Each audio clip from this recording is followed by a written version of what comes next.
India. So ఈ technology అందరం మనమందరం ఇండియాలో కూడా మనం తయారు చేసి we are all developing and progressing. ముఖ్యంగా గుండె జబ్బులు గుండె జబ్బుల్లో చాలా రకాలు మీరు నార్మల్గా వింటూనే ఉంటారు. ఓపెన్ హార్ట్ సర్జరీ అయింది, బైపాస్ సర్జరీ అయింది, స్టెంట్ వేయడం జరిగింది. ఇవన్నీ ఒక రకమైన జబ్బులు. కానీ ముఖ్యంగా మీకు ముందుగా మీకు అర్థం కావడానికి ఫోన్స్ ఒక్క నిమిషం. సో ముఖ్యంగా మీకు అర్థం కావడానికి చెప్పాల్సింది ఏంటంటే మన గుండెల్లో 4 చేంబర్స్ ఉంటాయి అన్నమాట. మన జనరల్గా మన గుండె బస్ అందరూ ఒక్కసారి ఫోన్స్ బంద్ చేయాలి. Left I miss the flow. So మీరు జనరల్గా ఇంతకుముందు చెప్పినట్టు నేను stent, bypass surgery, open heart surgery ఇవన్నింటినీ కోరనరీ హార్ట్ డిజీజ్ అంటారు అనమాట.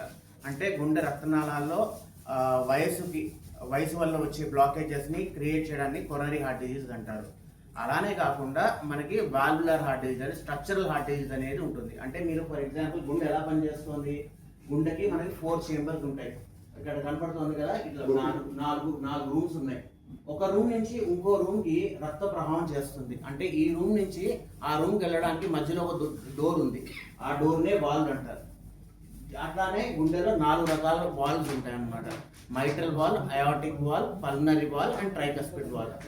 ముఖ్యంగా తరచుగా మనం చూసే జబ్బులు ఇక్కడ మెయిన్గా మనకు వచ్చేది aortic valve and mitral valve. అంటే ఫర్ ఎగ్జాంపుల్ ఈ పై చేంబర్ నుంచి కింద చేంబర్కి రక్తం వెళ్ళాలంటే ఈ డోర్ ఓపెన్ కావాలి. ఈ డోర్ ఓపెన్ అయినప్పుడే ఈ రక్తం ఈ చేంబర్కి వెళ్ళి ఈ చేంబర్ నుంచి మళ్ళీ పంపులాగా గుండె కొట్టుకున్నప్పుడు గుండెలో అన్ని భాగాలకి రక్తం అనేది చేరుకుంటుంది.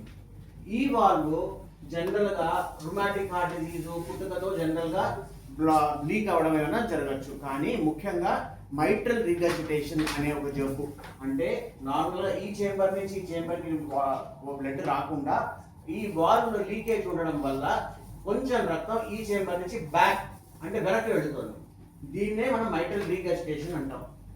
ఈ మైట్రల్ రిగర్జిటేషన్ అనేది 2 రకాలుగా ఉంటాయి. ఒకటి డీజనరేటివ్, అంటే మనం ఇప్పుడు ఈ కొత్త ఆధునిక టెక్నాలజీస్ రావడం వల్ల, స్టెంట్, బైపాస్ సర్జరీ చేయడం వల్ల